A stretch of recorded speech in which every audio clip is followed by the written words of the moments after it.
ரைடுக்கு பயந்து போய்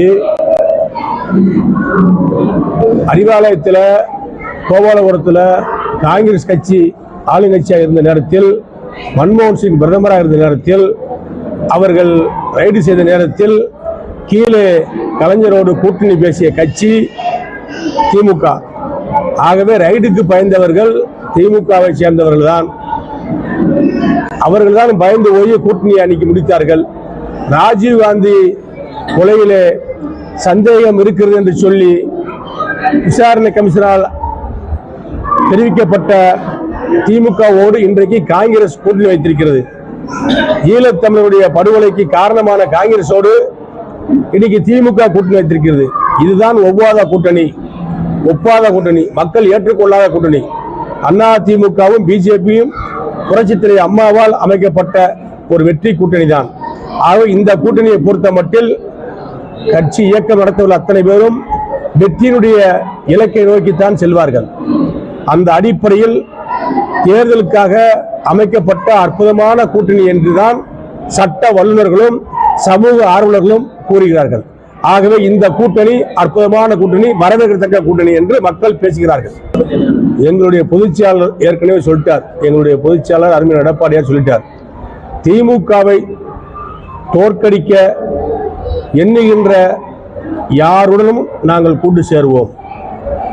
நாட்டு மக்களுக்காக நல்ல எண்ணத்தோடு சுபிட்சமாக தமிழ்நாட்டு மக்கள் வாழ வேண்டும், எல்லா வளமும் பெற வேண்டும் என்று எண்ணுகின்ற தமிழகத்திற்காக உழைக்கின்ற கட்சிகளோடு, திமுக இருக்கின்ற கட்சிகளோடு கூட்டணி அமைப்போம் என்று எங்களுடைய பொதுச்செயலாளர் எடப்பாடியார் சொல்லியிருக்கின்றார்.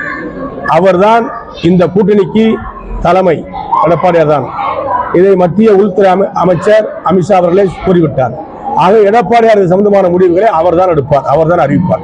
அண்ணன் வைகோ அவர்கள் ஒரு ஈழ போராளி, தமிழ் இனத்தின் மீது பற்று கொண்டவர். அவர் எந்த காலத்திலும் நான் திமுகவுடன் கூட்டணி வைக்க மாட்டேன் என்று சொன்னவர்.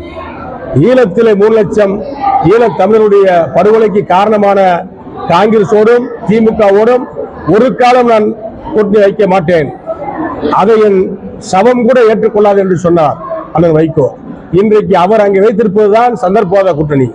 அண்ணா திமுக எங்களுடைய பொதுச்செயலாளர் எடப்பாடியார் இது போன்ற கடுமையான வார்த்தைகளை எந்த அரசியல் கட்சிகள் மீதும் சுமத்தவில்லை. யார் மீது கூட்டணி சம்பந்தமாக இப்படி ஒரு அழுத்தமான விஷயங்களை சொன்னதும் கிடையாது. எங்களுடைய பொதுச்செயலாளர் அமைத்திருக்கின்ற கூட்டணி ஒரு வெற்றி கூட்டணி. இந்தியாவுடைய வலுவான அரசு இருக்க வேண்டும், பிரச்சனை அரசு இருக்க வேண்டும், அது தமிழகத்துடைய உரிமைகள் மீட்கப்பட வேண்டும், அதற்கு கடமை உணர்வோடு செயல்பட வேண்டும் என்ற எண்ணத்தின் அடிப்படையில் தான் எங்களுடைய பொதுச்செயலாளர் எல்லோரிடத்திலும் கலந்து பேசி மக்களுடைய எண்ணங்களை அறிந்து, சமூக ஆர்வலர்களுடைய எண்ணங்களை அறிந்து அற்புதமான கூட்டணி அமைத்திருக்கின்றார். ஆகவே மாற்று முகாமில் இருக்கக்கூடிய திமுக கூட்டணி தலைவர்கள் சொல்லுகின்ற கருத்தெல்லாம் அவர்களுக்குள் ஒரு பயம் வந்துவிட்டது. திமுக கூட்டணியில் இருக்கின்ற தலைவர்கள் அத்தனை பேரும் நேற்றிலிருந்து இன்று வரை செல்வ பெருந்தகை உலகுகிறார். என்ன சொல்லுகிறார் செல்வ பெருந்தகை? அம்மாவுடைய ஆன்மா மன்னிக்காது என்று சொல்கிறார். எப்படி ஈழத்தினுடைய ஆன்மா உங்களை மன்னிக்குமா? திமுகவோடு கூட்டு வைத்திருக்கிறீர்கள். ராஜீவ்காந்தியுடைய ஆன்மா உங்களை மன்னிக்குமா? ராஜீவ்காந்தி படுகொலையில் சந்தேகப்பட்ட கட்சி திமுக. ஆகவே சந்தேகப்படக்கூடிய கட்சியாக திமுக கூட்டணி தான் இருக்கிற ஒழிய அண்ணா திமுக வெளிச்சத்தோடு இருக்கிறது, விஷயத்தோடு ஒரு கூட்டணி அமைத்திருக்கின்றார். எல்லா மக்களும் ஏற்றுக்கொள்ளக்கூடிய கூட்டணி. ஆகவே இது ஒரு வெற்றி கூட்டணி. அவங்க எங்களுடைய சகோதரி தேமுதிகவுடைய நிறுவன தலைவர் பொதுச்செயலாளர் சகோதரி பிரேமலதா விஜயகாந்த் அவர்கள், அவர் எப்போதுமே தன்னுடைய கருத்துக்களை சுதந்திரமாக சொல்லக்கூடியவர். அவர் அண்ணா திமுக கூட்டணி இல்லை என்று சொல்லவில்லை. தேர்தல் நேரத்தில் தான் கூட்டணி அறிவிப்போம். இன்றைக்கு அண்ணா திமுக பாரதிய ஜனதா கூட்டணி உறுதி செய்யப்பட்டிருக்கிறது. அடுத்து ஒவ்வொரு கட்சிகளும் அண்ணா திமுக தலைமையோடு எடப்பாடியோடு பேசி முடிவெடுத்து அறிவிப்பார்கள். அதற்கு தேர்தல் கால அவகாசம் இருக்கிறது. ஆகவே பொறுத்திருந்து அந்த கூட்டணிகள் வரும், பலமான கூட்டணி அமையும். நிறைய கட்சிகள் வரக்கூடிய வாய்ப்பு இருக்கிறது. இன்னும் நெருங்க மாதம் ஒரு கட்சி சேர்ந்துட்டு இருக்கும், ஒரு மாதத்திற்கு ஒரு கட்சி 2 கட்சி சேர்ந்துட்டு இருக்கும். நீங்கள் எதிர்பாராத திருப்பம் எல்லாம் வரும். அதையெல்லாம் செய்தி முடிக்கக்கூடிய இடத்தில் மாமனிதராக இருக்கக்கூடிய எடப்பாடியார் செய்து முடிப்பார். புரட்சித் தலைவர் எம்ஜிஆர் மீதும் புரட்சித் தலைவர் அம்மாவுடைய கொள்கைகள் அடிப்படையில் தான் தமிழகத்துடைய ஆட்சி அமைப்போம், எடப்பாடியார் இந்த கூட்டணிக்கு தலைமை தாங்குவார் என்று பிஜேபி அறிவித்திருக்கின்றது. ஆகவே அனைத்து அண்ணாதிராவிட முன்னேற்ற கழக தொண்டர்களால் ஏற்றுக்கொள்ளப்பட்ட கூட்டணி தான். இதுல மாறுபட்ட கருத்து கிடையாது. அதுதான் அவரு பாரதிய ஜனதாவுடைய தலைவர்கள் ஒருவரான உள்துறை அமைச்சர் ஹோம் மினிஸ்டர் அமித்ஷா அவர்களே சொல்லிட்டாங்களே, சித்திரை ஹோட்டல வச்சு கூட்டிய சொன்னாங்க. நேரா என்னுடைய பொதுச் செயலர் எடப்பாடியுடைய வீட்டுக்கு நேரா போனாங்க. நீங்க எடப்பாடி வலுவா இருக்கிறார், எடுத்த முடிவில் திறமையாக இருக்கிறார், சொன்ன வார்த்தைகள் உறுதியாக இருக்கிறார் என்று தெரிந்ததனால்தான் பிஜேபி அரசாங்கம் இவரை நம்பலாம், இவரை நம்பி களத்தில் நிற்கலாம் என்ற ஒரு முடிவோடு தான் இன்றைக்கு எங்களோடு பேசி ஒரு நல்ல ஒரு முடிவை எடுத்து இணக்கமான ஒரு சூழ்நிலையில் இன்றைக்கு தேர்தல் கூட்டணியை நேற்று அறிவித்திருக்கிறார்கள். நேற்றைய தினம் ஒரு அற்புதமான நாள், பங்குனி உத்திரம், மகாலட்சுமி திருமண நாள், இன்றைக்கு பௌர்ணமி. இன்றைக்கு தான் அவருடைய ஆதரவு நிறைய வருகிறது. இந்த கூட்டணிக்கு எதிர்ப்பு என்பது இருக்கத்தான் செய்யும், எதிர்ப்பு என்பது எந்த இயக்கத்துக்கு இருக்கத்தான் செய்யும். இன்றைக்கு எதிர்ப்பு தெரிவிக்கின்ற கட்சிகளுடைய நிலைமைகளை பார்க்க வேண்டும். எதிர்ப்பு தெரிவிக்கின்ற கட்சிகள் திமுக கூட்டணியில் அங்க வைக்கின்ற கட்சிகள், அவர்கள் இந்த கூட்டணியே வராமல் அவர்கள் தனியா இவர்கள் தனியா பிரிந்து நின்றால் நமக்கு ஈஸி என்று நினைத்தார்கள். நாங்கள் அதற்கு தயார், எங்களுடைய பொதுச் செயலரும் அதற்கு தயார். நாங்கள் யாரோடு கூட்டு சேராமல் நிற்பதற்கு நாங்கள் தயாராகத்தான் இருந்தோம். ஆனால் அதேபோல் திமுக நிற்க வேண்டுமே. அண்ணா திமுக தனிச்சு நின்னா திமுக தனிச்சு நிற்கணும் சவால் விடட்டும். எடப்பாடியார் தனிச்சு நிற்பார், களத்தை சந்திப்பார், மக்களை சந்திப்பார், தேர்தல் வெல்லுவார். அந்த திறமை, பக்குவம், வலிமை, வல்லமை அண்ணா திமுக இருக்கு, எடப்பாடியாருக்கு இருக்கு. திமுக இருக்கா? திமுக முதலமைச்சருக்கு இருக்கா? ஏன் பயப்படுறாங்க அவங்க?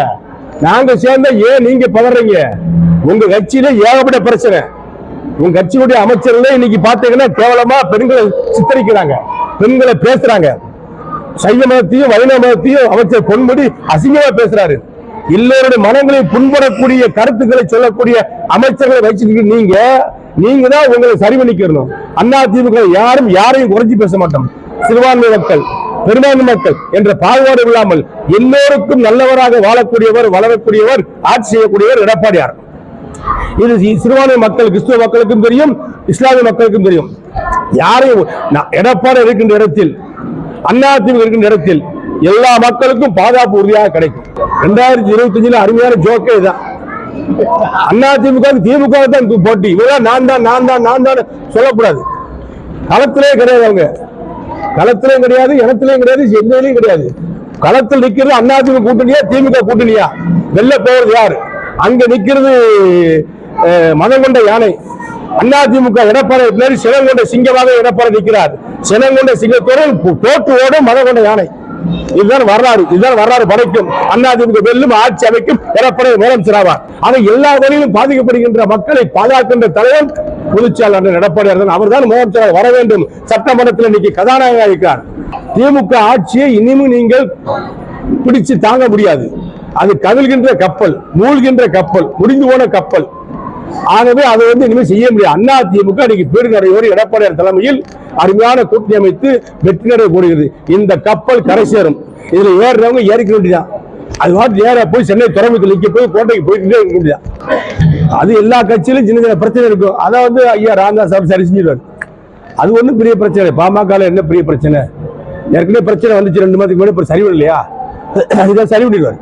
இன்றைக்கு இருக்கின்ற சூழ்நிலையெல்லாம் கருத்தில் கொண்டு அவர் எடுத்திருக்கின்ற முடிவு சரியான முடிவு என்பது சிறுபான்மை மக்களுக்கும் தெரியும், இயக்கம் நடத்துகின்ற சிறுபான்மை தலைவர்களுக்கும் தெரியும்.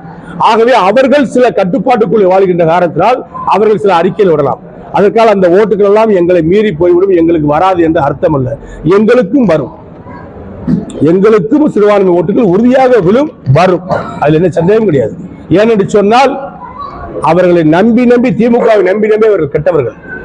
அதிமுகவை நம்பி சிறுபான்மை மக்கள் கெட்டதாக வரலாறே கிடையாது. எடப்பாடியாரை நம்புகிறார்கள். நிச்சயமாக அவர்களுக்கு துணையாக, பலமாக, பக்க துணையாக அவர் இருப்பார். ஆகவே எங்களுக்கு சிறுபான்மை மக்களுடைய ஓட்டுகள் உறுதியாக விழும்.